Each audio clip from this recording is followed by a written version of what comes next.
Pues aquí estamos, en Santurio, parroquia rural de Sisión, a las afueras de la ciudad, donde tenemos un sitio precioso en el que se establecieron mis padres hace, Dios mío, ya ni me acuerdo, más de 30 años. Igual que está cerca de, como podéis ver, de la Universidad Laboral de Sisión, donde están los estudios centrales de la TPA,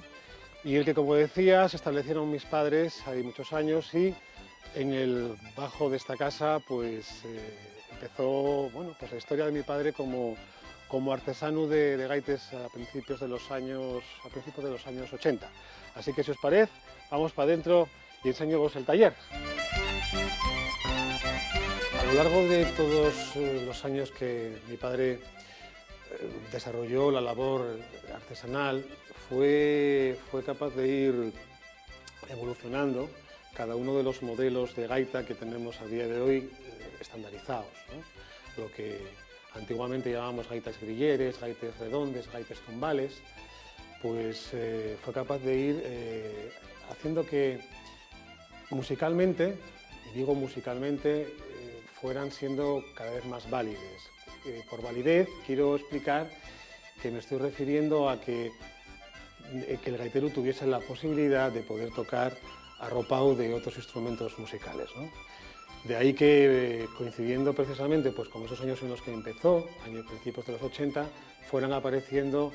pues, esos primeros grupos de folk que tuvieron a bien empezar a contar con las gaites de él. Por ejemplo, Ubiña, estoy hablando de Soaco Amieva, Jan de Cubel, por ejemplo, también, las primeras grabaciones también contaron con las gaites de él, y también, como no, coincide con el nacimiento de esas primeras bandas de gaites que tenían, pues a lo mejor, como mínimo 12 gaiteros, 15 gaiteros, y de ahí hasta hoy, o de ahí mejor dicho, hasta que él que él dejó de construir allá por el 2009, por la enfermedad que al final, pues, por la que acabó muriendo, pues fue capaz de ir consolidando todos esos instrumentos. Bien, pues yo sí estoy aquí a día de hoy, ni más ni menos por intentar continuar esa labor en una segunda generación en la que, digamos que toda la vida llevo tocando la gaita, estuve con él pues ayudándolo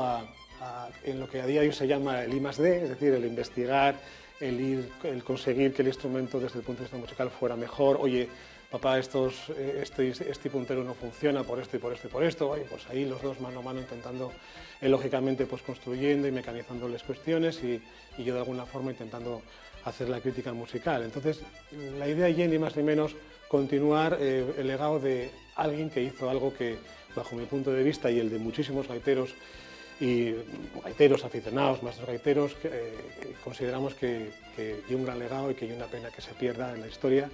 Y bueno, pues para ello, como se entiende que hay una empresa difícil, porque el listón está muy alto, pues no estoy solo, cuento con la colaboración de un amigo, una persona entendida pues, en cuestiones de estas cosas que son básicas en un taller de mecanizado, y no solamente eso, sino también en cuestiones que tienen que ver con el tratamiento del sonido, de la física del sonido y demás. Estoy hablando de Juan José González, y en ello estamos a ver si somos capaces de, nada, en muy pocas semanas, pues tener unos primeros prototipos que ya, pues, los que fueron clientes del taller, pues, puedan escuchar y puedan juzgar, y con ello, pues, dar pistoletazo de salida a este proyecto de taller de gaites del señor, de la marca Alberto Fernández.